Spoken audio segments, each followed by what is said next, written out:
As most of you know that have been watching this show for a while, I have an intense interest in why people do bad things. That is, violence, aggression, war, genocide, the evil side of good and evil, and the immoral side of the moral arc. And so I have the perfect guest for us today. She is Emilie Caspar, is a professor at Ghent University, Belgium, where she leads the Moral and Social Brain Lab. She specializes in social neuroscience, striving to uncover the neural mechanisms underlying moral and immoral decision-making. Her main research interests focus on obedience and how restricting one's autonomy and choice options impacts the brain. She works with various populations worldwide, including former genocide perpetrators and genocide rescuers in Rwanda and Cambodia, as well as inmates and military personnel. She's received numerous awards for her research and collaborates with several NGOs worldwide to provide science-based tools that could assist citizens in resisting undue inducement. She's got a new book out just about that. It's called Just Following Orders, Atrocity and the Brain Science of Obedience.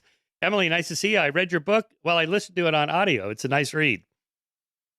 Thank you very much. And thank you for the invitation. That's a nice introduction. Oh, well, what you're doing is important. Most people are probably familiar with Milgram shock experiments and probably Zimbardo's faux prison experiments at Stanford.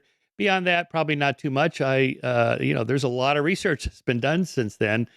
So just tell us, how did you get into this personally? What's your story? Actually, it doesn't start with Milgram, unlike what most people think. It starts with a criminal case from Belgium. So perhaps I can explain a little bit more. So indeed, my background is more neuroscience, but I also have a background in forensic sciences and criminology. So I've always been interested, as you, in related to like crimes and how can people just choose this path.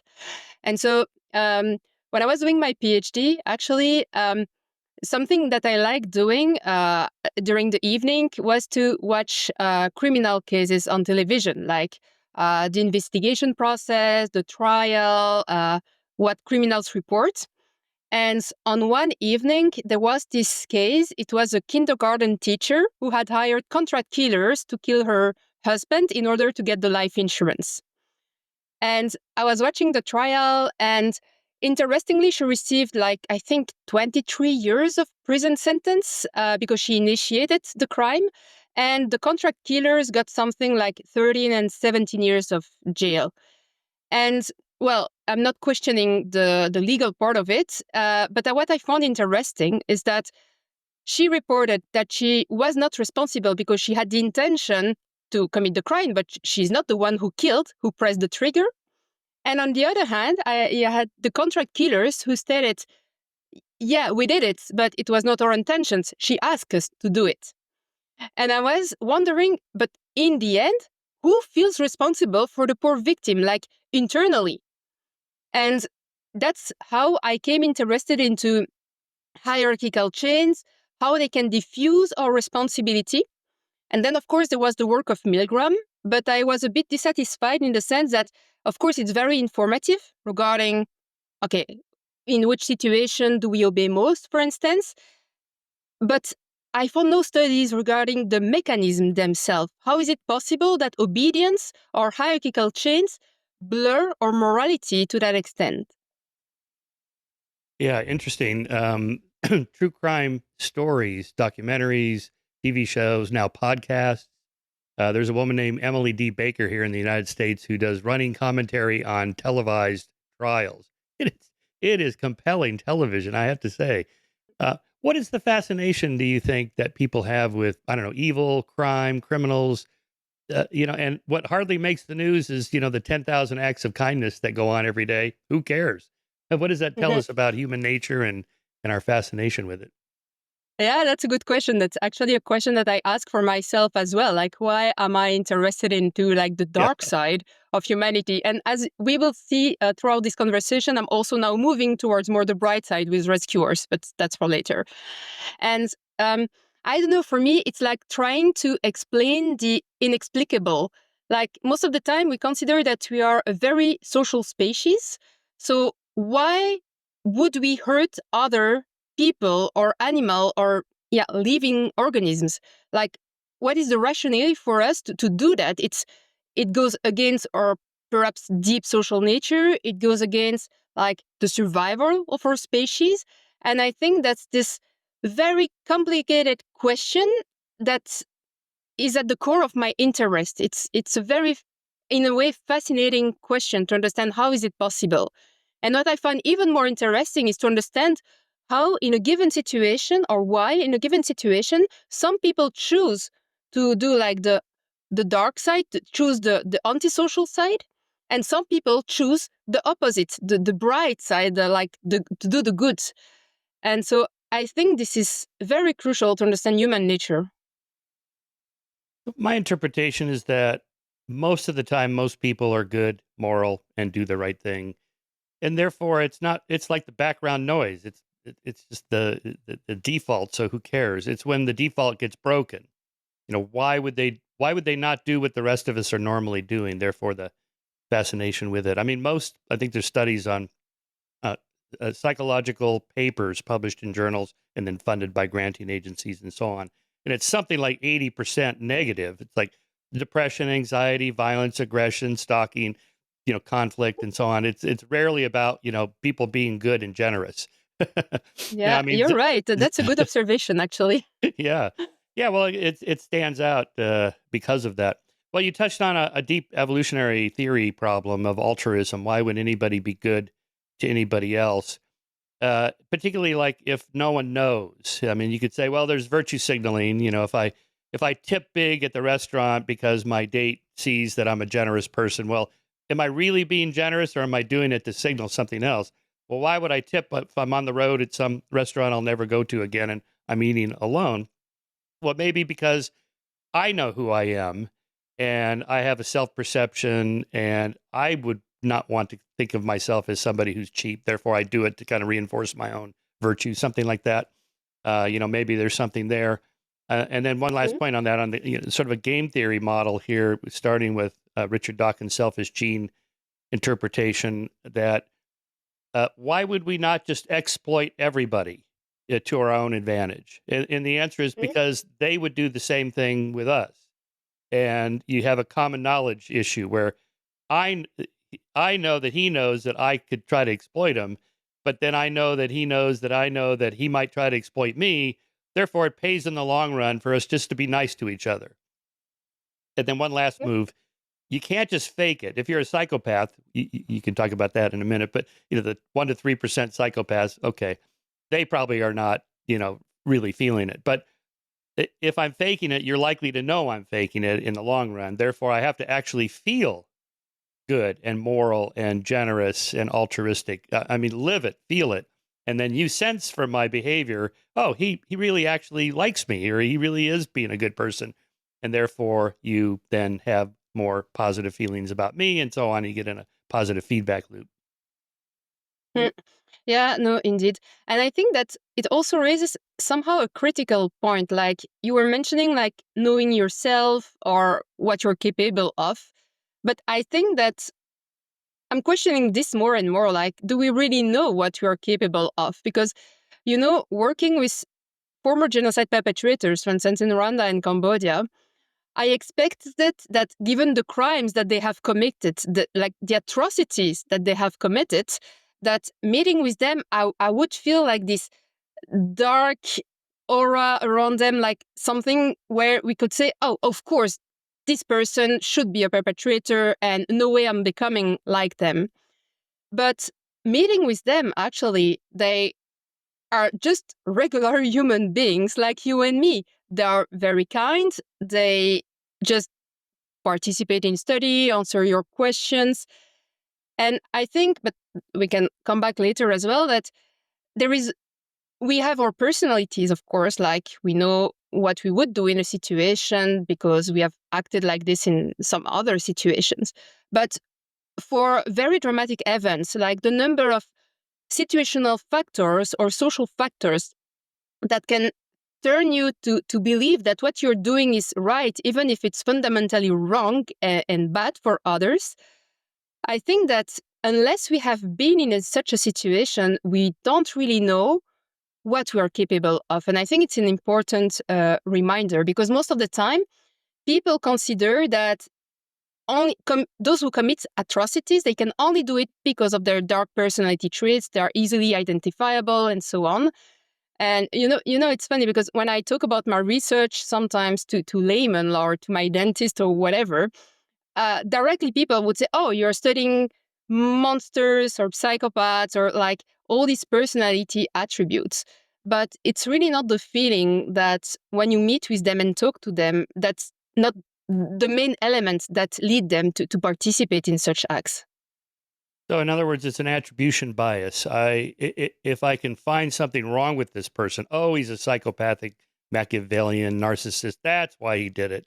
I'm not like that. Therefore, I wouldn't do something like that. But if it's in the environment, then it's like, oh, well, maybe I would do something like that.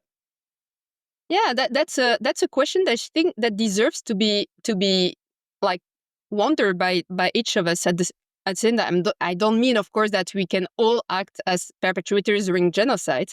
I think that most of the time we try to find the easy answer to explain something that is beyond our imagination, and that most of the time the easiest answer is personality. And we tend to think that, of course, we are not like them. It's funny because when you explain the studies of Milgram, for instance, during a class, and you ask, who do you think would have been like up to like administering the maximum shock? So no one raised their hands. Like they all believed that they would never do that. But then we have so many replications of Milgrams that show that actually people act otherwise. Yeah. Well, so let's get down to how you actually conduct this research, because how do you know that people are obeying an authority? I mean, we have this, well, we're studying obedience.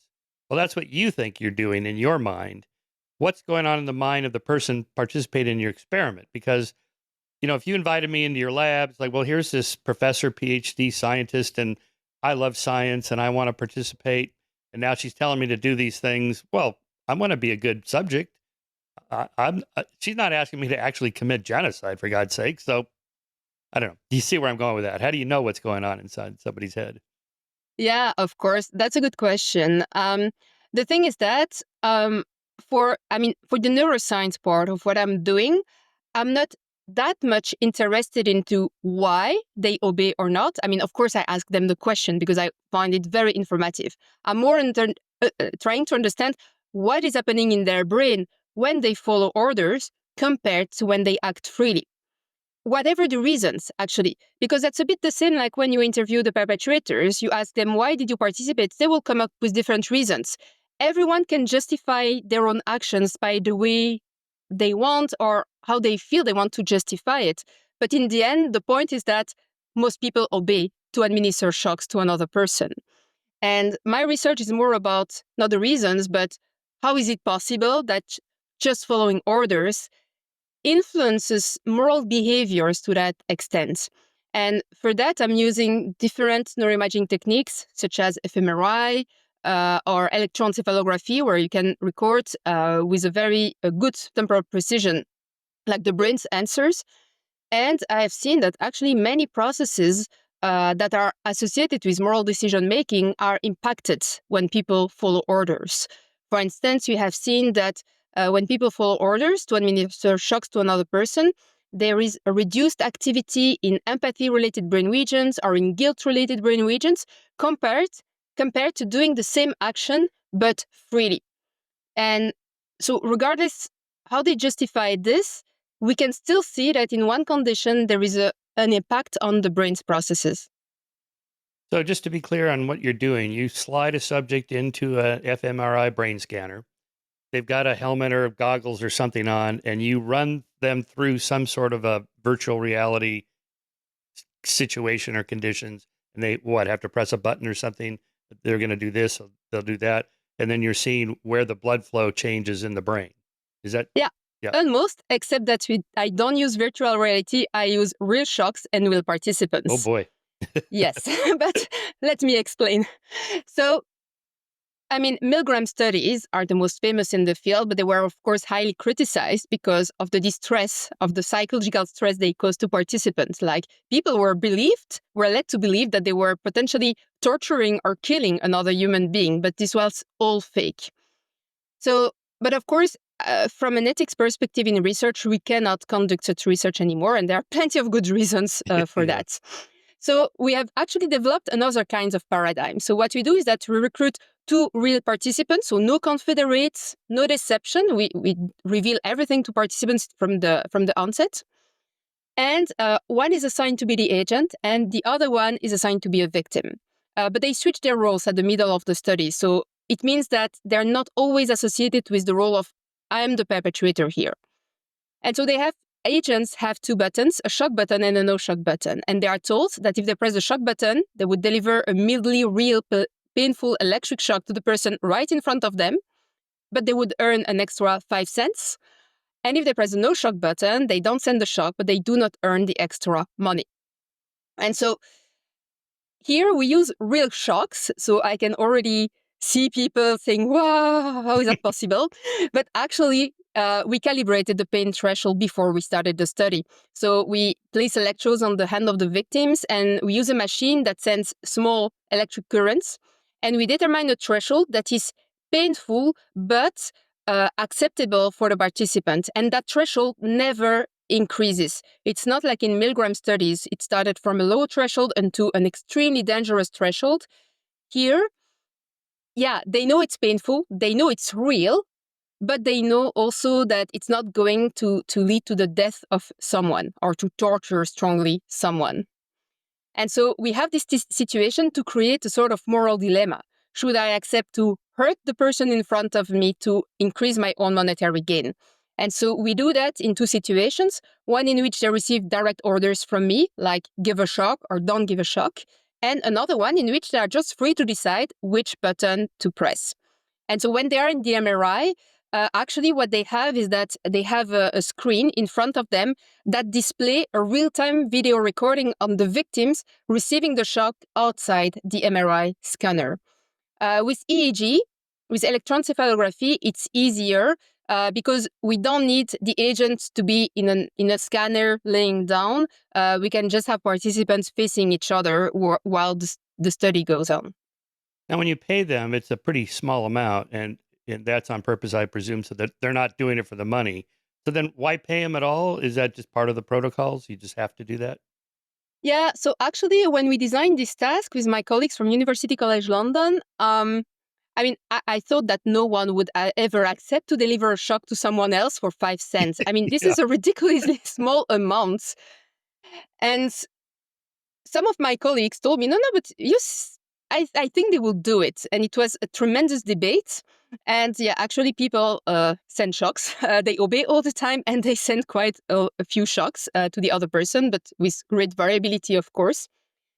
But indeed, I was surprised that just for 5 cents that it worked, in a sense, that they were administering shocks and pressed the shock button. I have done more recently some versions without the money, but I have noticed that the moral dilemma is less present for participants because it's just about administering pain for free. So most people are reluctant to do it. But I think also that I prevented myself from doing such investigations without the monetary gain for a while because I just didn't want to know if people would do it for no money at all. So also for my own mental health working on these topics. So walk us through the neuroscience of this. What happens to the people when they are obeying your authority in their brain? Yeah, so actually we have found that there are various processes that are impacted when people follow orders. So we have the sense of agency, notably, which is the sense that when we perform actions, we are the author of an action. We have the feeling of being responsible for what we are doing. We have empathy for the pain that we inflict to the victim. We have the interpersonal feeling of guilt. We have moral conflicts. All these processes, they are involved when we make decisions, like they enter into like the weighting of the situation. And what we have observed with electroencephalography and MRI is that activities in those brain regions associated with the processes I've mentioned is reduced when people follow orders compared to when they are acting freely. I'm just going to give a more concrete example. For instance, empathy for pain is like something that is that we can see in different brain regions, notably the anterior insula and the anterior cingulate cortex. And this is a brain region that is activated both when we feel pain, but also when we see someone else in pain. And actually, in neuroscience, that's roughly how we define empathy. That's the fact that when we see someone else in pain, it activates some of our brain regions that allows us to understand the pain to others. Of others. And actually, in the paradigm I've developed, when they send a shock, they can see a reaction from the victim. They can see that the hand of the victim is contracting because of the electric shock received. And so it triggers this empathy neural network. We can see activations in those two brain regions.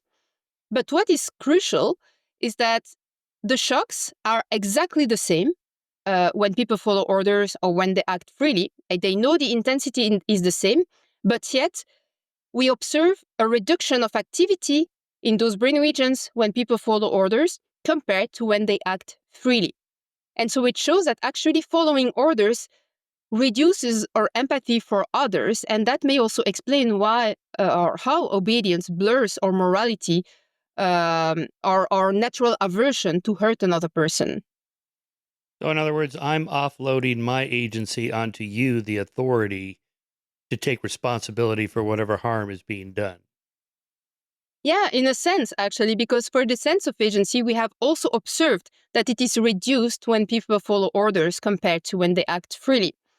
But what is interesting, though, and we can come back more later if you prefer, but I thought at some point, and some of my experiments also were designed to target those giving orders, because we can say, okay, perhaps our sense of agency is reduced or our empathy is reduced, but it is somehow like transferred to the person who initiated the order, who commands, who should take the responsibility for it.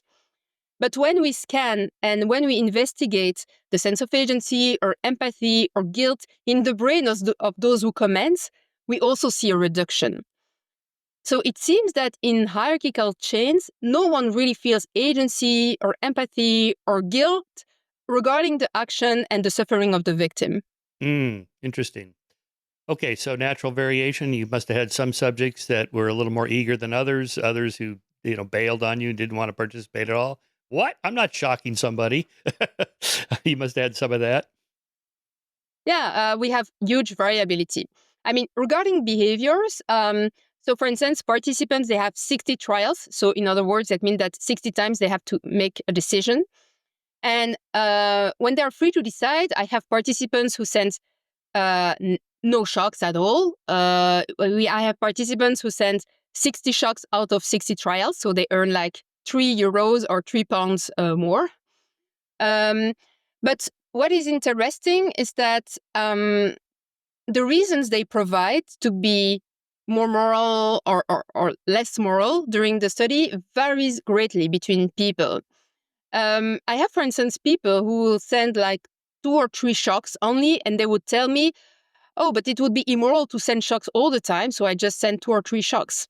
And then I have participants sending 56 or 57 shocks, and then they would say the same. Oh, but it would be immoral to send shocks all the time, so I prevented myself from doing it 3 or 4 times. Oh my God. And that's actually, it's not the main focus of my study, but I must say, as an experimenter, witnessing what is happening in these types of study is, even from a human perspective, is very interesting, because you can see the same justifications for very different behaviors. But what is striking, though, is that when we give orders, at least in that experimental design, people almost never disobey. I mean, it was perfect to study obedience. All my participants, and I tested more than 1,000 people with it, almost all of them always obeyed. Only 20, 25 something sometimes refused my orders. While they were not obliged. It was not like in Milgram studies where the experimenter had prods to motivate the participant to continue. Here, we just say, okay, I'm going to give you orders, and you press the button. That's it. So I was still compelled by this large obedience observed. But it was a huge issue, actually, when I decided to start studying disobedience, like what are the mechanisms that allows people to resist orders? Because if they never disobey, how can I study disobedience? Right. Right. Exactly. Yeah. So you wouldn't have found any differences in say sex or socioeconomic class or religiosity or anything like that. Yeah, so far I haven't found any profiles, I would say, regarding. I've tried many different personality traits, many different questionnaires, and sometimes I find some correlations. So the fact that uh, in your culture, deference to hierarchies is like more important. Yeah, sometimes when we target disobedience, these are people who obey more.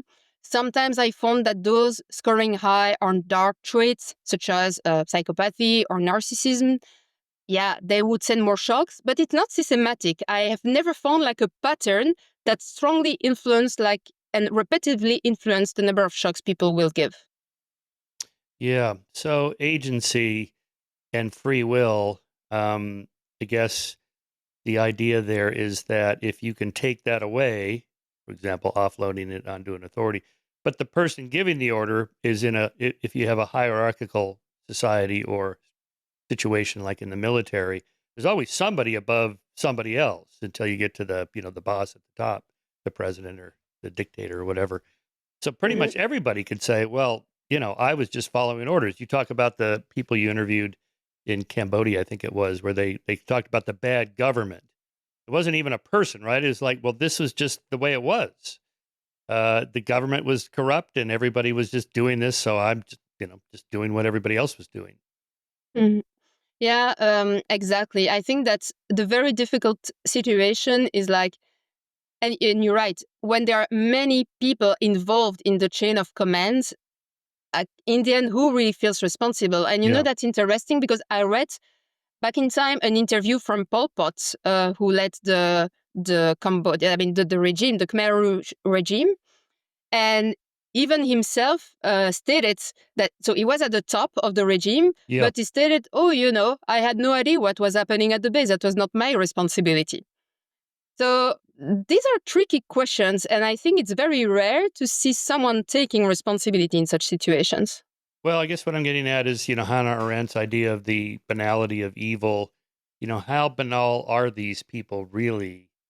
I'll read you Ikemans' statement at on trial in Jerusalem. What I said to myself was this: the head of state has ordered it. They're basically asking, how come you perpetrated the Holocaust, essentially orchestrated it, and he's blaming it on the head of state. Well, that's Hitler, who's now dead. I escaped into other areas and looked for a cover for myself, which gave me some peace of mind at least. And so in this way, I was able to shift. No, that's not the right term. To attach this whole thing 100% to those in judicial authority who happen to be my superiors to the head of state since they gave the orders. So here you have the judicial chain. Well, the law is now dictating this, not just the head of state. So deep down, I did not consider myself responsible and I felt free of guilt. I was greatly relieved that I had nothing to do with the actual physical extermination. Well, that's possibly true because we know from some of like when Himmler went to watch a shooting, he got violently ill. You have to get used to it, I guess. So here's what I wrote in response to that. The last statement might possibly be true, given how many battle hardened SS Nazis were initially sickened at the sight of a killing action, and Eichmann avoided them. But the rest is pure spin doctor malarkey, I write.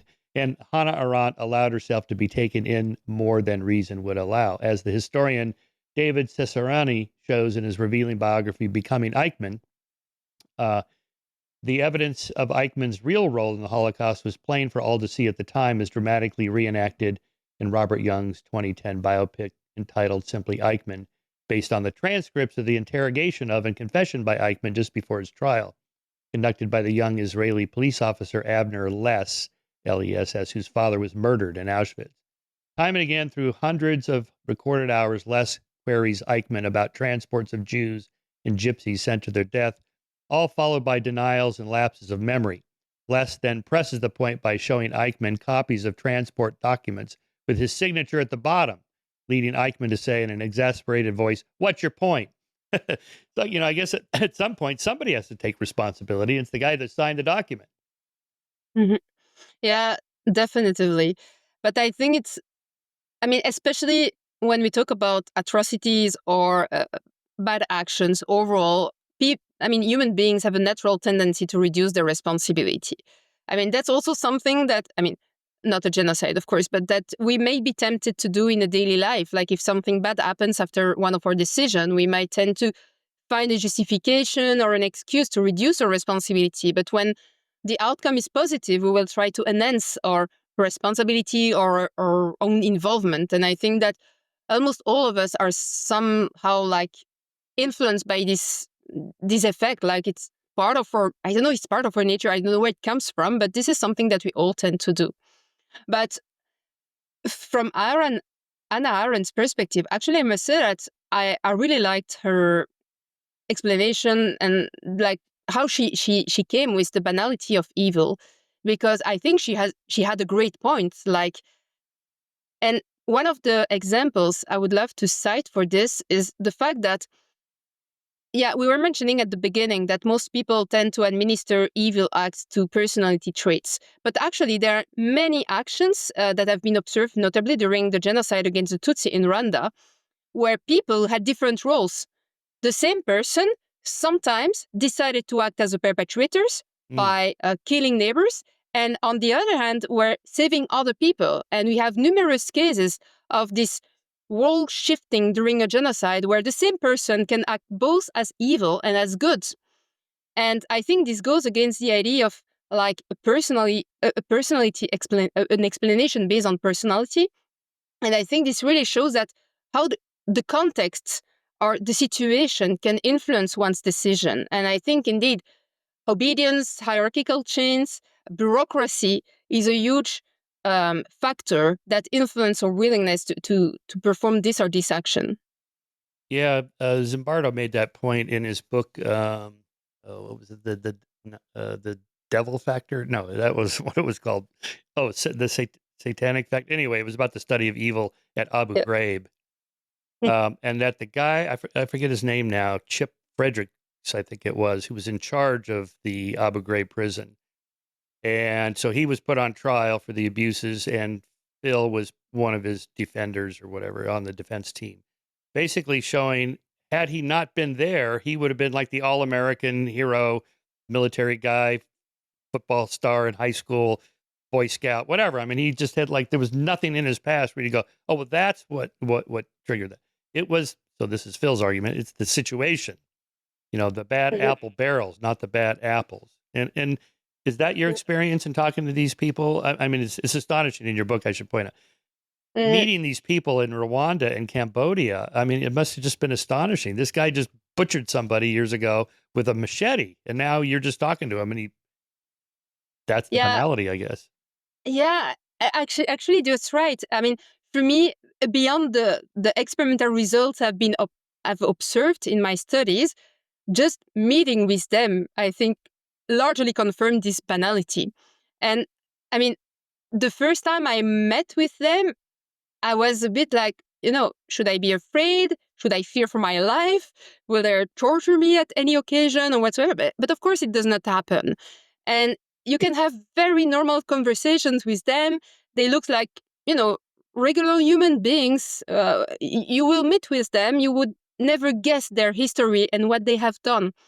And this is perhaps the most disturbing part, because you may be tempted to try to find a reason to hate them in a way for what they have done. Of course, I was not personally affected. So my experience can be different from someone who was directly affected. But I'm here to, my job is to try to understand. So I have to stay neutral in a way.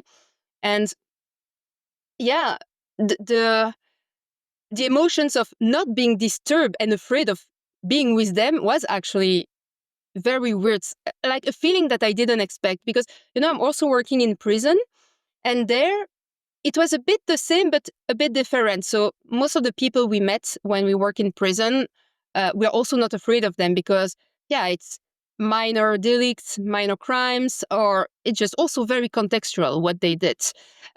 We of course have a small portion of the population of this population that really frightened us. Like they have done terrible things, and you can directly feel in your body when you meet with them that they would certainly do it again once they are released. But it's a small portion, and for the perpetrators, this is a feeling that I've never had actually, and I think it's because a genocide is very, very contextual. Of course, it's complex. So it's years of propaganda, of dehumanization, of classification. So it's not like that a genocide starts.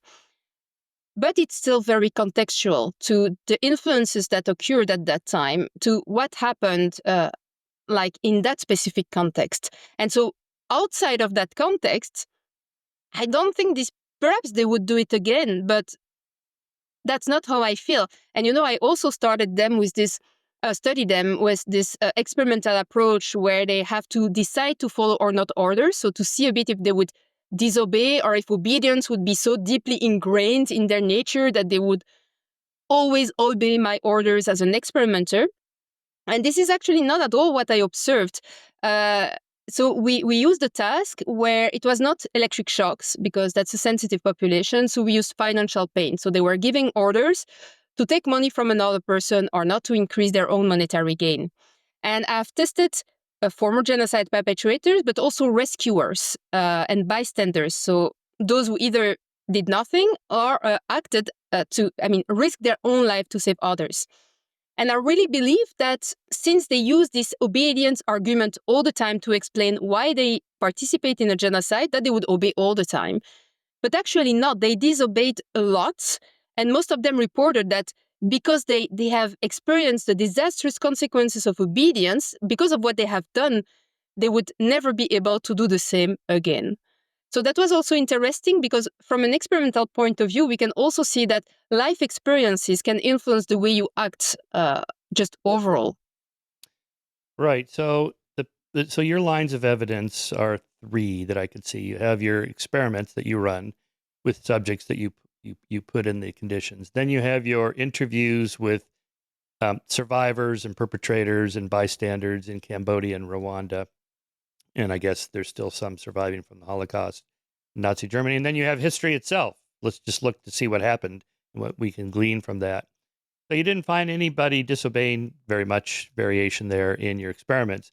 The people you interviewed in Rwanda and Cambodia, were there any, personality traits or, again, socioeconomic class or religiosity or anything that stood out of these are the people that helped?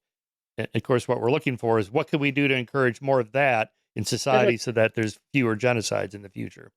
Yeah. So this is something that I investigated in Rwanda, notably, to understand if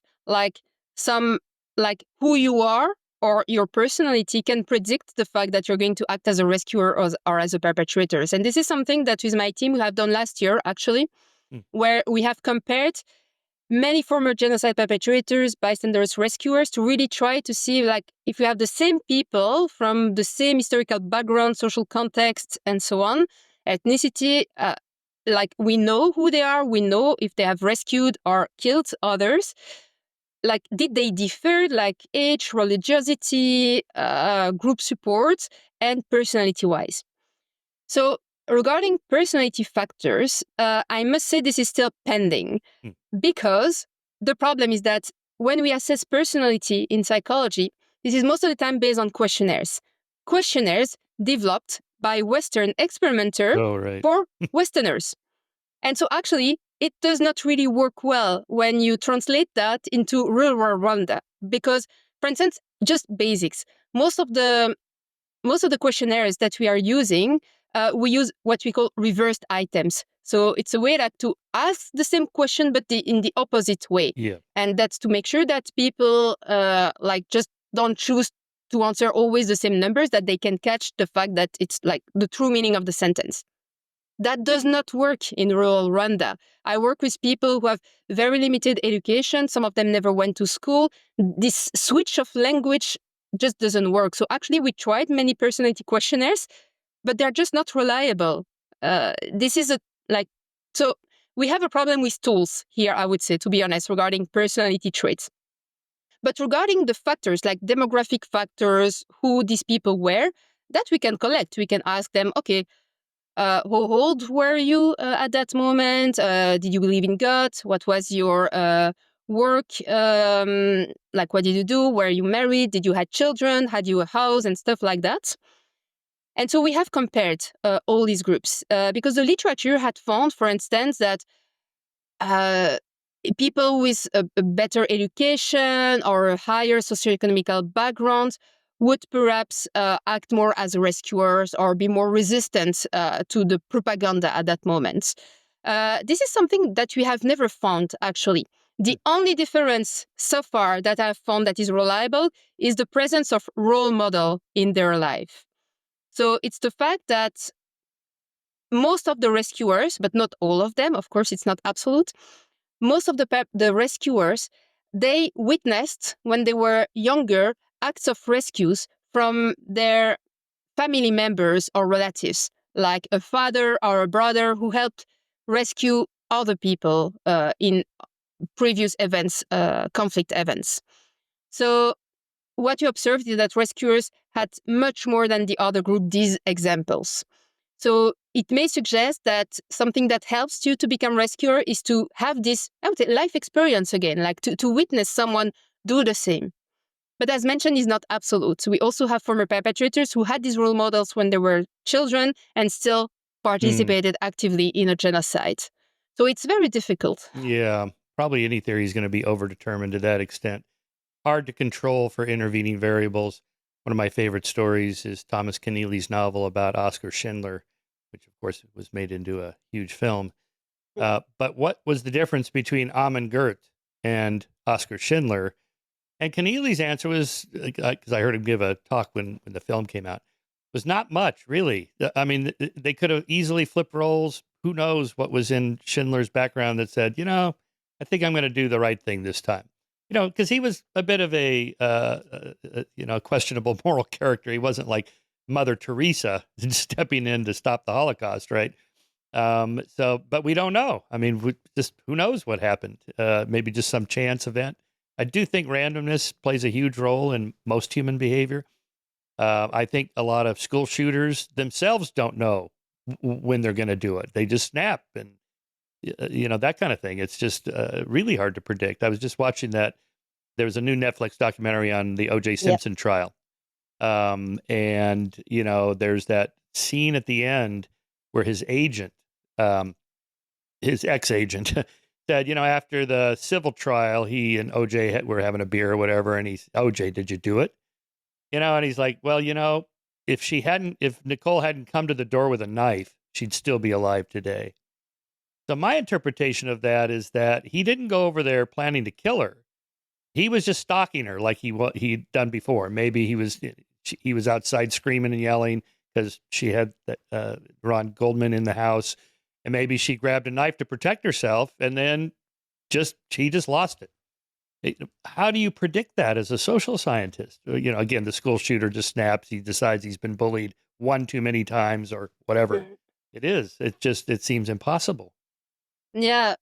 Actually, that's an end question. I hope I would have an answer. And I think this is a question that's going to keeps me busy for more year in research. That's really part of my job at the moment, trying to check those rescuers, and to understand how they differ from others. And so far, I've only found two differences, like this role model thing that I was explaining, but also the fact that when they see the pain of the victim, their empathic response is stronger compared to former perpetrators and bystanders.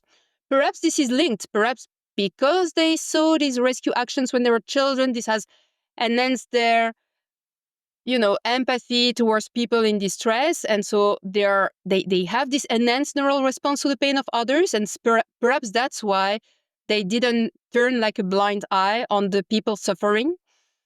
But the thing is that when you interview rescuers, when you talk to them, I mean, the actions they have done, they are amazing. And the risk they have taken is crazy.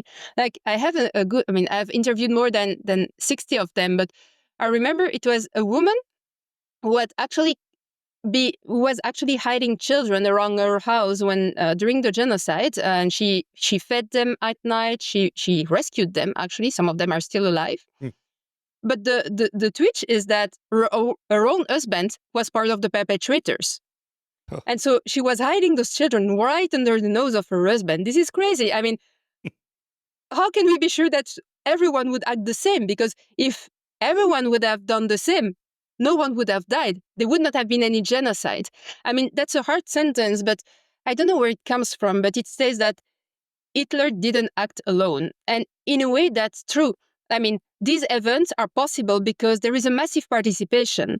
And so what I'm trying to understand is that, okay, what can we learn from those who resisted these different sources of influence to conduct those actions, and how they can, I mean, what can we learn to make sure that more people would do the same? Perhaps some authoritarian regimes would not have succeeded if more people would have done the same.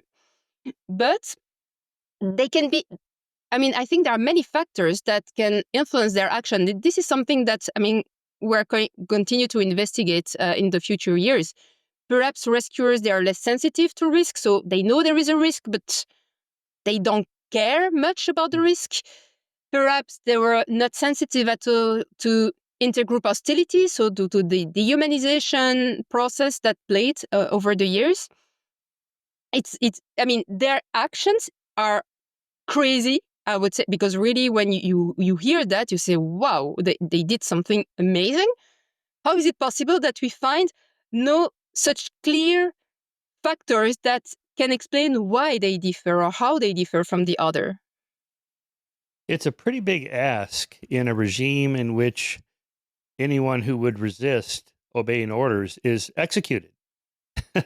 Yeah, but not all the time. That's the point. It depends on the historical events. So, for instance, in Rwanda, some perpetrators mentioned that in some regions where they lived, they could have been killed if they didn't participate, but most of them, they didn't fear like being killed. So, and we also have this book like the 101 Battalion. It was Yeah. during the Holocaust, where the soldiers that, like, I mean, this police was offered the possibility to leave without any consequences, and some did, but not the majority. The majority still participated into the massacres. So there are some clear situations of coercion and threats, and I think in Cambodia that was strongly the case because also the regimes was very structured. It lasted about 4 years, so anyone who resisted at some point could be found and killed. But it's not something that happens all the time. What is striking is that most of the people, they voluntarily accept to join those movements because they believe that this is the right thing to do at that moment.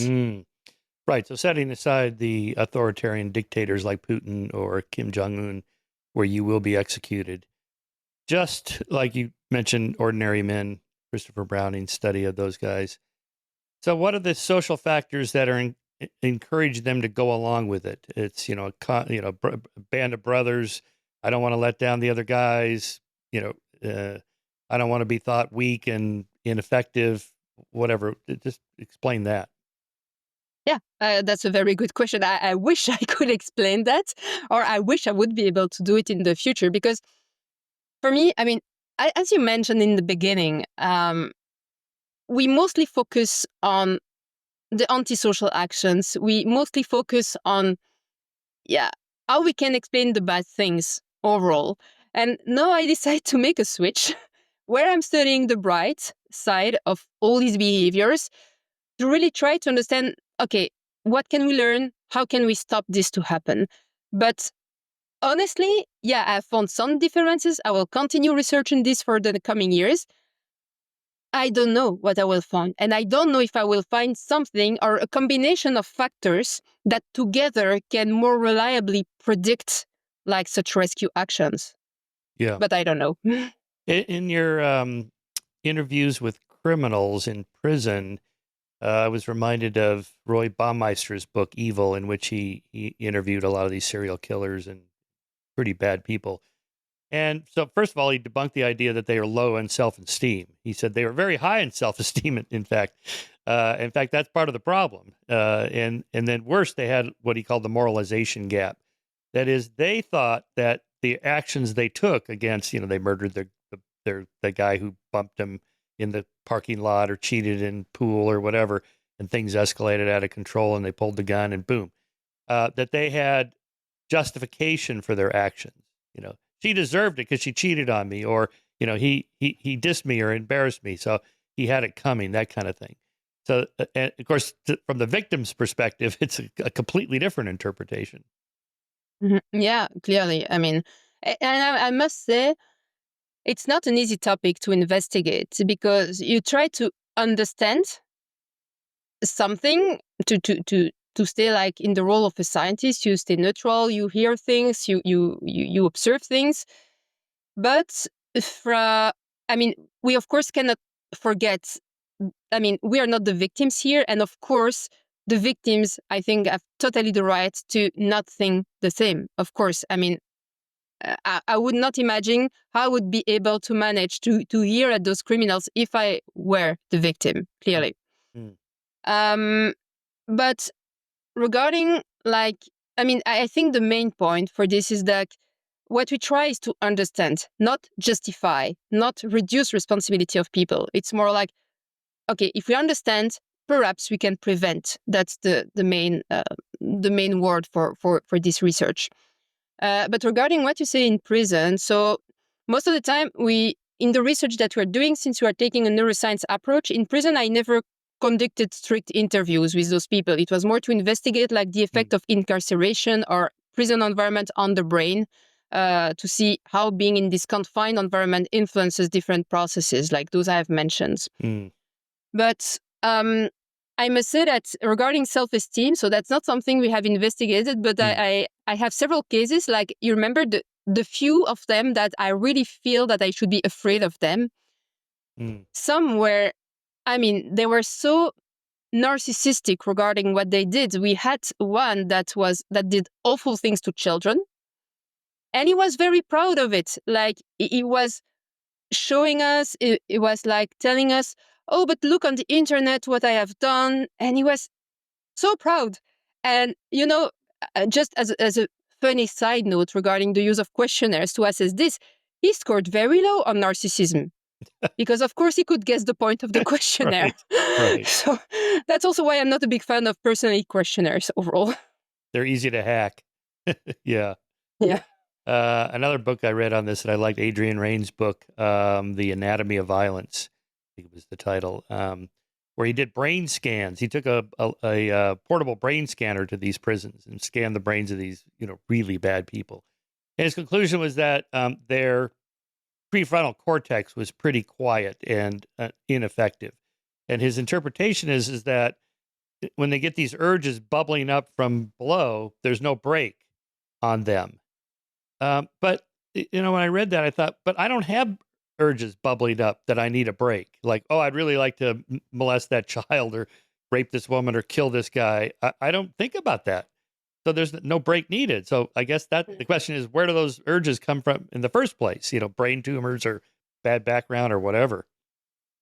Yeah, and I think, again, there is not a single answer because the bad backgrounds, this is something that we can find indeed quite a lot. But there are also plenty of people without this background who are not going to act like that.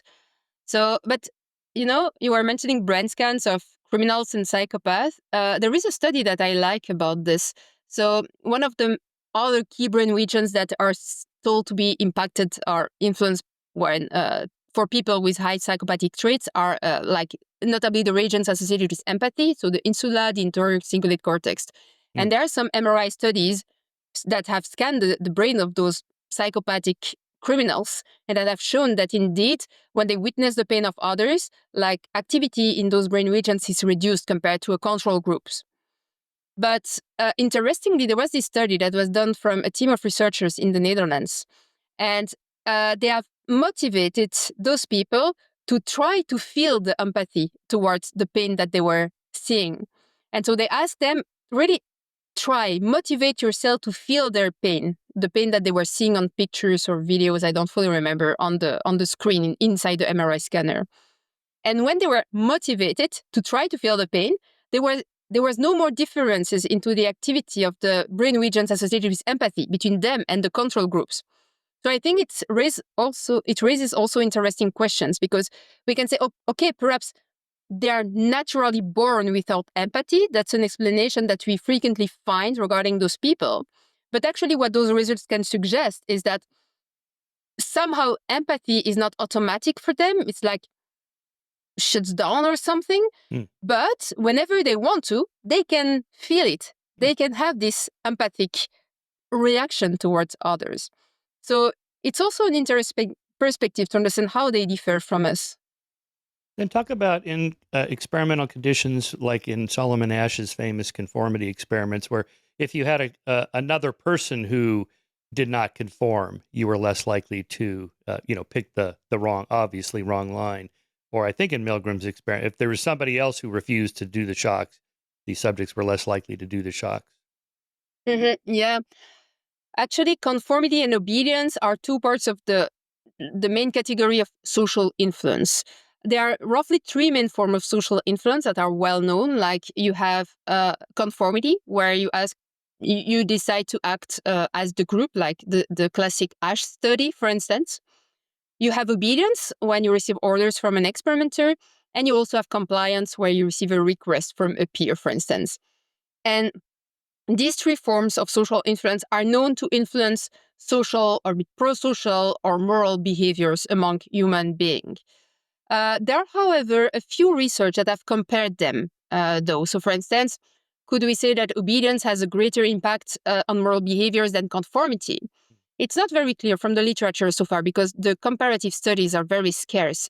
But, for instance, when I interviewed the perpetrators in Rwanda, the majority of them reported that obedience to authority was the main reason for participating, but a fair percentage of them also reported that it was because of the group influence, because most of them, they were chasing, hunting, and killing people in group, and they could diffuse their responsibility on the group. We have some reports where they say, oh, the group I was in killed 5 children, for instance. They would never say, I did it, or the authority made me do it. It's my group and I was in did it. So it's also a strong form of influences. Yeah. I want to tee up here a question on what's really going on inside the mind. So my training was from a behaviorist, Doug Navrick, who I wrote about in The Moral Arc. So let me just cue this up here for you, because he reinterpreted Milgram's experiments as moral ambivalence, and he used approach avoidance conflict moral ambivalence thing. When we assess the moral implications of an action that we observe or contemplate, we may have a sense of ambivalence, a feeling that one could justifiably judge the action as either right or wrong. Efforts to resolve such ambivalence are potentially difficult, protracted, and aversive. As such, our moral emotions can slide back and forth between right and wrong that can be modeled as an approach avoidance conflict. Moral conflicts may also arise between prescriptions, what we ought to do, that bring rewards for actions, pride from within, praise from without, and proscriptions, what we ought not to do, that bring punishments for violations, shame from within, shunning from without. 8 of the 10 commandments in the Decalogue, for example, are proscriptions. As in the limbic system with its neural networks for emotions, approach avoidance moral conflicts have neural circuitry called the behavioral activation system, BAS. And by the way, I'm just restating what Doug Navrick wrote in papers on this. And then the behavioral inhibition system, BIS, so activation and inhibition, that drive an organism forward or back, as in the case of a rat vacillating between approaching and avoiding a goal region where they get the food or they get the shock when they get close to the food, so they go back and forth.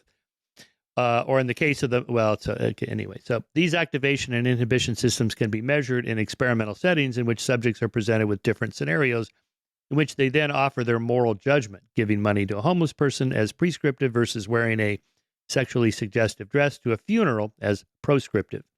Under such conditions, researchers have found that BAS activation scores correlated with prescriptive ratings but not with proscriptive ones, whereas BIS scores correlated with the proscriptive ratings but not the prescriptive ones. I was quoting Navrick there. Thus, argues Navrick, this shows how some moral judgments can be better understood as an approach avoidance conflict. How do you think about that as sort of a behavioral model versus, I don't know, cognitive model? Sure, how you did that. Yeah, I think that's interesting. I think it does like that's also something that has been largely explained regarding the Milgram studies. Like most of the subjects or participants were obedient because they just didn't want to enter into a conflict with the experimenter, for instance. They were afraid of what could happen. So this is something myself I have never investigated, I must say, but definitely something that is interesting. Um, I'm also I'm thinking at the same time, because now you have raised a very interesting potential scientific question. So I'm also thinking how I would concretely test that, notably with the populations I have access to, because as mentioned, the questionnaires, they don't work Right. well there. But yeah, I would say thank you for the suggestion, because that's definitely something I need to think about, perhaps. Well, I mean, behaviorism is kind of dead now, but they still have a point that there's some interpretations by cognitive psychologists of what they think they're studying inside somebody's head. I think I'm studying obedience. Maybe the subject's just thinking, well, I'm conforming for a different reason. I want to be a good subject because I love science. Yeah. Something like Yeah, that. there are so many reasons actually. When I read the debriefing of people, like I was mentioning, like how they justify like choosing to send X number of shocks when they are free to decide. I have so many reasons when they choose to obey or disobey orders. And it's interesting because, for instance, one of the study I did was on the first generation of Rwandese born after the genocide. And they're one of the variants of the task. So I was giving them orders to send the shock or not. And then I was looking at how much they would disobey. And at some point in one variant of the study, I have a scenario where I asked them to sign a document stating, I know I can make my own decisions in this study. I know I can disobey the orders of the experimenter. So in a way, that was really what I expected. I expected that it would let them disobey. And actually, they didn't, almost none of them. And most of them, not all of them, but some of them, justified this by, I don't want to screw up the scientific data. I just want to help the researcher come to good science. And in a way, that's funny because, of course, we know that these arguments can help. I mean, the more justifications you provide to someone, the easiest it is for the person to participate or to do the action. That's clear. But I find interesting because we frequently mention in psychology the experimenter effect and a bias, like the fact that what we expect as an experimenter is going to be reflected into the cognition or behavior of participants. And I must say with that study that I was really hoping that they would disobey. But yet they didn't. But still, and they didn't because of science. So this Right. confused me still nowadays. Yeah, I love that part in your book. That's what made me think of that. And then let's talk about the habituation of violence and evil, where you get used to it. Here I'll quote from a book called "The Good Old Days: The Holocaust as Seen by Its Perpetrators and Bystanders." In one letter, for example, dated Sunday, September 27th, 1942, SS Obersturmbführer Lieutenant Colonel Karl Kretschmer. So he was part of the Einsatzgruppen. These are the SS squads that followed the German army into Ukraine and were instructed, as with the previous Battalion 101, to kill all the Jews and so on. So here he is writing his wife, Dear Soska. He apologizes for not writing more. I'd like to be with you all. What you see here makes you either brutal or sentimental. His gloomy mood, he explains, is caused by the sight of dead, including women and children. His moral conflict resolved by coming to believe that the Jews deserve to die. Quote, as the war is, in our opinion, a Jewish war, the Jews are the first to feel it. Here in Russia, wherever the German soldier is, no Jew remains. You can imagine that at first I needed some time to get to grips with this. In a subsequent letter, Kretschmer explains to his wife how he did come to grips with the conflict. There's no room of pity for any kind. You women and children back home could not expect any mercy or pity if the enemy got the upper hand. For that reason, we're mopping up here where necessary, but otherwise the Russians are willing, simply, and obedient. There are no Jews here anymore. Okay, there's a couple factors there. It's part of his career advancement to, fulfill his duties there. And he's right that if the Russians got the upper hand, they would do the same thing to the German women and children, and they did, right? So, and then the Jews deserved it because Hitler started that, that international Jewry theme back in the 20s. That's what caused, the stab in the back ideology about the loss of the first conspiracy theory about the loss of the First World War. So that was in. So you have like half a dozen different variables at once, right there in that one guy. Mhm.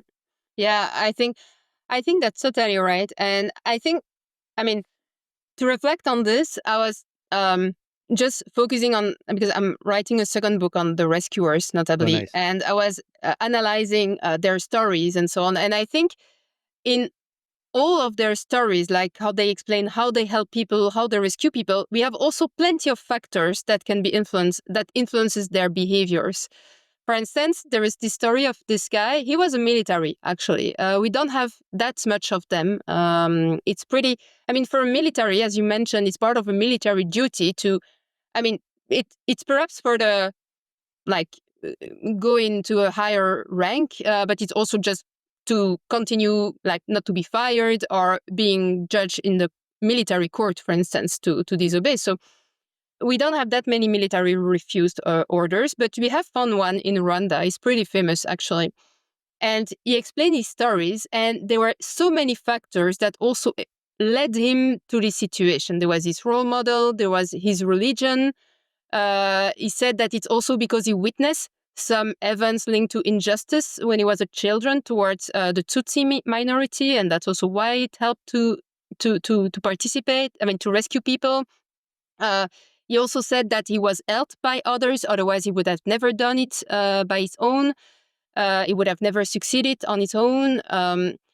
So the fact that there are so many factors, indeed, I think is a key point. And habituation, I'm afraid, is something that I haven't studied directly, but I think it's also something important. We always hear that the first time is the more difficult when you have to hurt someone, but then after it becomes easier. I don't know why it's the case. Perhaps the brain somehow decide to shortcut empathy signal or compassion signal just because it makes the thing easier. If you know that you're going to reproduce it, perhaps it's a somehow survival mode from our brain. I have no idea. And of course, that will be critical to investigate. Well, in Christopher Browning's Ordinary Men, they got shit-faced every night, just drunk, fall down drunk. So maybe there's some self-medication going on there as well to deal with the guilt and so on. Yeah. Right. So let's talk about free will, agency, and so on. How do you assess that? What you're responsible for? So back to your opening example, the wife hired the killers. The killers were like, well, we just, we were paid to do this. I don't know. I was reminded of the Manson trial where Vincent Bugliosi, the prosecuting attorney, had to get Manson convicted for murder, even though he wasn't even there, right? Because he had so much undue influence over his girls, his family, his cult members. But he didn't want to let the female killers off because, they were just following orders or they were brainwashed by Charles Manson, and he managed to navigate that. But that is a difficult question. How do you parse responsibility for actions like that? Yeah, that's a critical question because, of course, just asking people, do you feel responsible? We know that people are going to Yes. diminish their responsibility. It's too Right. obvious. Yeah. So in the literature, actually, in neuroscience, we have different methods, notably to target the sense of agency with implicit measurements. And one of them is based on time perception. So it sounds like not related at all, and I can understand that, but actually there is a link.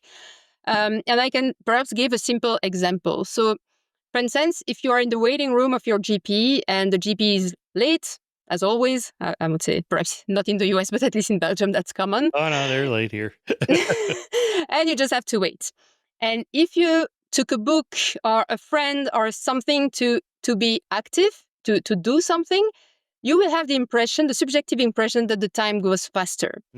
But if you're not doing anything, you're just passively waiting, you will have the impression that the time goes slower, even though you know that the time goes exactly at the same speed. And actually, that is what was found in the literature on the sense of agency, that when you perform voluntary actions, you have the impression that the time that elapses between your action and its consequences is like shorter, the time goes faster, compared to a situation where the action was involuntary made, such as, for instance, you have a TMS over the motor cortex to trigger a key press with your finger. And so that's interesting because this subjective perception of time appears to be linked, of course, of course, it's a proxy, it's not a direct measure, but it appears to be linked to this experience of I'm the author of my own actions.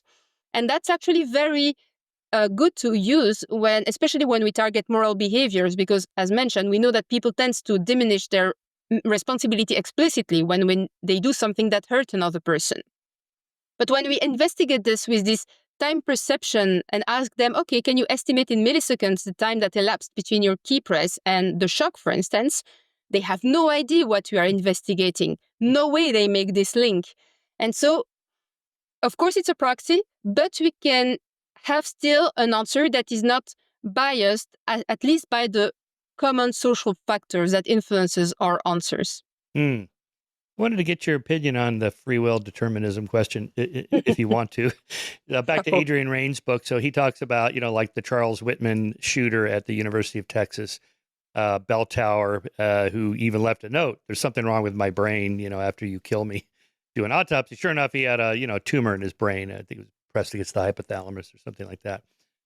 Then he also talks about the name was Mr. Oft. OFT is just because he had an orbital frontal cortex tumor.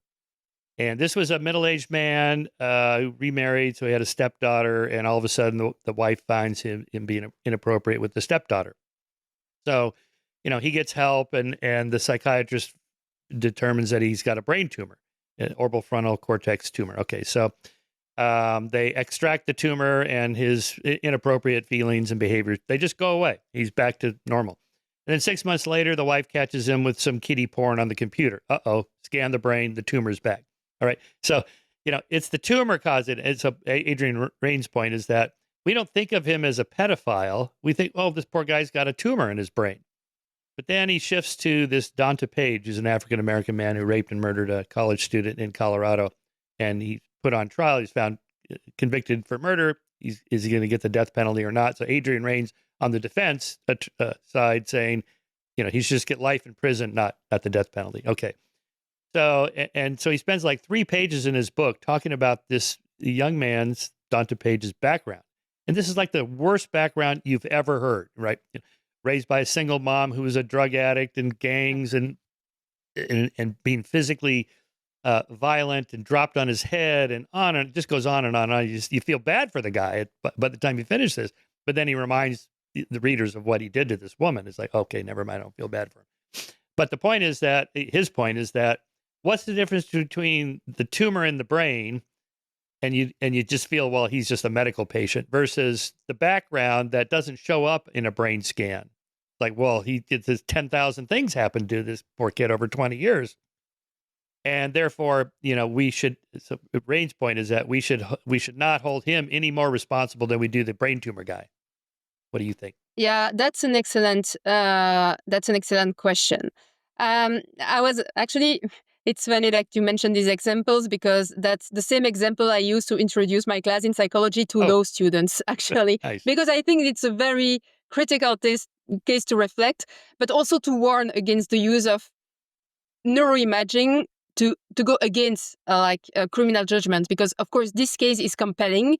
There was apparently a clear causal relationship between the brain tumor and the behavior, but it's also not always the case. I mean, there are, as you mentioned, many people who are doing that without a brain tumor, and a brain tumor is not necessarily going to cause these behaviors. So it's also good to, when we have such arguments, especially for low people, that not use it too easily. But that's a good question. And honestly, I'm not sure why it is considered more important, the brain tumor, than your life background, for instance. I think it's because this causal relationship is clearly less visible. But as we were mentioning also during our conversation, there are also many counterexamples. There are also many people with with the same background. Yeah, they have experienced disastrous things and context over their life, but still they would not behave like that. Mm-hmm. And so I think that's the main difficulty, is that there is not a strong causal relationship between these kinds of background and these awful behaviors. Perhaps there could be more causal relationships with criminal behavior such as theft, because when you need money or you come from a poor background, perhaps. But like these extreme case of making others strongly suffering, rape and stuff like that, yeah, I know that's the job of some lawyers to try to explain this by the background, but there are also so many counterexamples. Yeah, it's a very tricky one. Yeah, really hard. I mean, social psychologist Carol Tavris, who's a longtime friend, points this out. Like, why do certain parents abuse their children? And you go, oh, well, look, they were abused as children. Okay, what about the children who were abused, who grow up to be loving parents? Or Yeah. parents that are abusive that weren't abused as children? And Mhm. there's just so many exceptions that it's hard to imagine finding some kind of causal connection there. Yeah, it's so difficult to predict human behavior. It's funny because psychology is often dismissed as soft science. It's a Yeah. bit pejorative in a way. But, I mean, have you ever tried to predict human behavior? I mean, with gravity, for instance, you can easily calculate precisely how fast an apple is going to fall on the ground from a tree. But predicting human behavior, it's like impossible. There are just too many variables, too many factors. And for instance, into a single study, we can never control all these factors all together. And even if we could, statistically, the statistical power and the sample size that we would need, so far, no one could ever be able to do that. So, yeah, that's a lifetime occupation. Yes. Well, I go even further than that. It will never be possible. It's not just a measurement problem. It's the effects of randomness and contingency, and the particular life course of one individual is never going to be like a population. It can't be. It's you, and only you had your specific, just circumstances. You got the upper bunk, and your sister got the lower bunk, or you took this class instead of that class, or you went left instead of right. You went to this party or you didn't. And there's 100,000, a million things like that in a lifetime that Yeah. it's such that, and you don't even know what the effects of those things are. So you don't know what you're going to do beyond some statistical generalization. I'm Yeah. this age and I'm this race or whatever. So I'm slightly more likely to do this than that. Okay. But will you in particular do that? It's like the studies on impoverished families. There was a big one done in the Chicago area, in which, it was virtually impossible, even knowing all the conditions, divorced family, impoverished, crappy diets, bad neighborhood, and so on and so forth. But, how do you know that person right there, that guy, how he's going to do in school? You don't know. And there's lots of examples. The most famous one is LeBron James, the greatest basketball player of all time. He had a horrible background. How come he turned that background into something that would motivate him to be great versus somebody else who didn't? And I don't think we'll ever know. Yeah, actually, and it reminds me, like, I would say perhaps someone strongly believing in determinism would find a counter argument there, because they might say, okay, but if we can, explain the entire probabilistic events of the world, then we can predict any single human behavior. Right. So perhaps depends also on what you believe yourself regarding this. Of no, that's not what I believe. But I think also a main difficulty is that most of the behaviors that we are doing, we're not aware of the influences that have led us to this particular action. Like, our brain is a fascinating organ in a sense, because it computes so many information per millisecond. And when we think that we choose A instead of B because of one single reason, actually we are just not aware of all these unconscious or preconscious processes that is occurring exactly at the same time as in our brain, and the computational process behind this. So that's also where there is the problem of the many factors, but also the fact that for participants, they may not even be fully aware of all the factors that have influenced them at that moment. So, yeah, Yeah. now I'm feeling depressed on the fact that I will never be able to predict anything in my job. No, you won't. But that's okay. I mean, we can make statistical generalizations and do the best Yeah. we can. I mean, the ultimate solution to genocide is just better government, right? Right. Don't find the good people and the bad people and pull them out and get rid of them or whatever. Just don't allow it to happen in the first place because there's enough checks and balances. Okay, so we are working on that as well. I want to ask Yeah. you about the Zimbardo Stanford prison experiment. He's most famous for, as you know. He was heavily criticized toward the end of his life for this. I mean, he was at the time, but worse, that he coached the guards to act a certain way, like the mirrored sunglasses, and don't use their name, use a number, and he sort of kind of said, well, not really, but maybe a little bit. It wasn't clear exactly to what extent he did that, but I never understood why that was such a big criticism because. In a way, that's what happens in real prisons. You are coached, of how to act, and you do then take on that role. Yeah, that's actually a very good point. I am aware of those criticisms. And I think the idea is that he somehow primed his participant to act the way they did. But you're right. Actually, it was quite ecological because also in prisons, like the guards, they are working in this very secret environment. Nothing really exits prisons, and they have their colleagues, and they have to face criminal behaviors or aggressive behaviors, and they wear specific uniforms. And we know that there is this theory, the unclosed cognition theory, which states that the uniforms that we're wearing influences our behaviors and cognition. There is a whole field of literature on this. So in a sense, yeah, perhaps he primed or he biased his participants, but you're right. On the other hand, that was the reality. That was the ecology of what is happening. So perhaps the issue is that we prime people in their functions to act the way they act. Like military, we give them uniforms. Guard, we give them uniforms. And perhaps we should not do that. Do not prime a specific expectations regarding the behaviors that people will adopt. Perhaps it influences also their future behaviors. Yeah, yeah. Well, so I remember the title of Phil's book, the Lucifer Effect. So Oh yeah, he true. has actual photos in there from the Stanford prison experiment, and then from Abu Ghraib, and they're almost identical.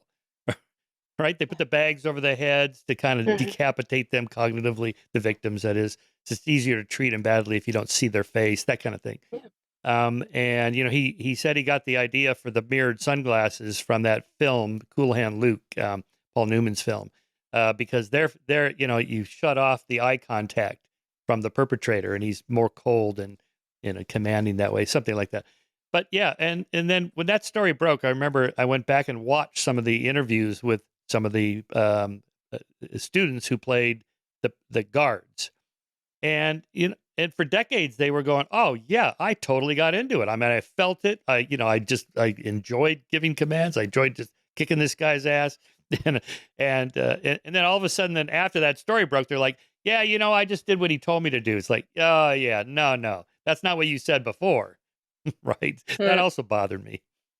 Yeah, no, I think it's compelling. And yeah, I mean, there are so many known ways to dehumanize others, like the bags on the heads or like surnames or very like pejorative names. Like it's actually, that's why also perhaps I'm so amazed by rescuers in a way, because it's so easy to find ways to help people diminish their responsibility and don't consider that they're hurting another person, that I'm actually very surprised by those who are not affected by this. Mm.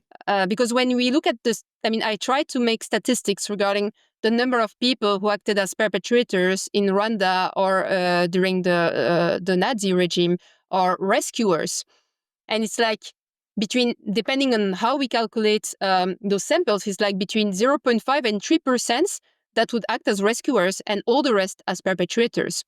So that's why they're a real puzzle to me. Like, how is it possible that compared to all these other majority human beings, they're not affected by that at all? Interesting. Yeah, in the case of Rwanda, they treated I forget Hutus and Tutsis. I always get those mixed up, but the ones were the cockroaches that needed to be Yeah, exterminated. It's yeah, the almost like they Tutsis. read the Nazi book, like, oh, you just like we won't call them rats, we'll call them cockroach. But they're Mhm. not reading anything, right? They're just coming up with these metaphors that make it easier to Mhm. commit genocide. Yeah, and actually, that's a process that we can find in various genocides, this dehumanization process, the fact of using this like animal names, for instance, like rats or cockroaches. There is an organization, the website of an organization that I watch from time to time. It's called Genocide Watch, because they have listed 10 stages of genocide that we can find in almost all genocides that occurred. And of course, these stages may not occur specifically in that sequentiality, or perhaps they would occur at the same time. But it's very interesting because it allows you to check on real time all the different countries in the world and where they are currently on these stages and why. And we can really find critical commonalities despite the fact that these events happen in different cultures, different human groups, or sometimes even different time in history. Yeah, interesting. What about bystanders versus, say, rescuers? Yeah, that's a good question. So we have also tried to find bystanders to try to understand, okay, they didn't participate, but they also didn't help. So why? And honestly, it's difficult to work with them because we have tried to conduct interviews, but where you ask for help at some point, or did you refuse to help others? And of course, here their answers is biased because when you hear them, they of course saved people as well, but we know because we have many testimonies that they didn't. I'm not sure, actually. They're just people who just do not want to be involved in a way or in another. They cannot harm another person, but they will not risk anything to save others. Some authors in the literature have, for instance, suggested that perhaps those with children at home or a spouse at home will not engage into rescue actions because they fear about the consequence for their own families. But there are other studies, including mine, that have shown that perpetrators, bystanders, or rescuers, they had the same number of children at home. The risks were equivalent. And yet, we can still see these different behaviors. So, yeah, the bystanders at the moment are a bit not clear to me. And also because it's difficult to conduct interview with them, I think some of them feels guilty not to have help because some of them mentioned, yeah, this person knocked at my door and I refused to help. And some rescuers would say, oh, these people knocked at my door, but I helped. And what was the trigger between these two? And I think that's also an interesting point for rescuers because we have met about 70 of them and we have asked them, but were you asked to provide help or did it come from your own? And it's a bit half-half. So you have rescuers who acted because they were asked for help. So we don't know. Perhaps they would have just been bystanders if no one would have knocked their door. And we have others who said, no one asked, but I just saw so much suffering. I just had to save someone. I have many of them telling me, even if it's just a single person, I need to save that person, even if I don't know that person. So there was also it seems that there is also a kind of trigger, like being asked seems to trigger some rescue actions, but not systematically. Yeah, you end your book saying, talking about these rescuers, regular citizens like you and me actively work to protect and save members of targeted groups during genocide, often a great personal risk, those who come from diverse backgrounds with no single factor reliably predicting their actions. Some rescuers were motivated by their religious or moral beliefs, others by a sense of empathy or a desire to protect. They resisted the dehumanization and demonization of the targeted group and rather saw them as human beings deserving protection. Whatever guided them, they showed that resisting the influence of propaganda and group pressure is possible. Humans can decide to act ethically and courageously, as inscribed on the medals given to the righteous. Whosoever saves a single life saves an entire universe. Thank you for your work, Emilie. Thank you for your great book. Really important. When they sent this to me, I thought, I got to have her on the show. This is one of the most interesting but important topics for moral progress and the betterment of society. So, way to go. What's next on your agenda? Where are you going to interview people? By the way, I meant to ask you procedurally, do you preface these interviews by saying I won't turn you into the police if you tell me what you actually did, or No, actually, it's not a question for your last question, that's something regarding ethics, actually. That's an ethical question. When I started my research on former perpetrators, I was asked, okay, but what if they reveal something that the law system, the judicial system do not know? And then I answer, honestly, I have no idea, but it's a bit like psychologists. There is always a line regarding to what extent they have to report a crime that is known or not. Right. The thing is that I cannot know precisely if they were condemned for that specific crime or not. So I cannot make an estimate. But it was an ethical question, actually, when I was running these interviews. But yeah, for the next project, I think, as I mentioned, I want to turn a bit more on this bright side. And even though I wrote, and I still, so far, as you would have understood, agree on the fact that I don't find a single factor predicting who is going to act as a rescuer, I still believe that role models and having more examples of these actions can perhaps make a difference, like to show that there is another path. And so now I'm at least focusing on, I'm conducting research on rescuers. Of course, it's not easy to find. That's a rare population. Most of them died because of their rescue action. So they are rare, but I have this amazing opportunity in Rwanda to meet with these people and to talk to them. So I'm just going to continue that for a while.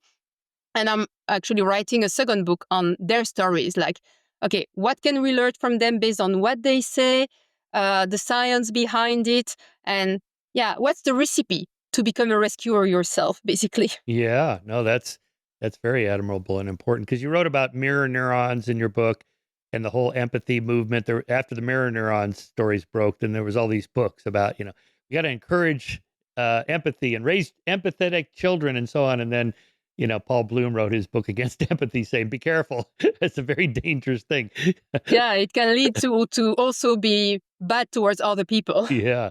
Yeah. How about just elevating to a high moral standard, helping people that can't help themselves or in trouble? That's a moral thing. To forget empathy or whatever. Love your neighbor. I don't really care about my neighbor. I mean, love them, whatever. I just want to be left alone. How about as a high bar? If my neighbor gets in trouble, I should go help them. Yeah. Okay. Now that's good. Yeah. Yeah. All right, Emilie. Thank you again for coming on to talk to me. Thanks for your important work. Really great stuff.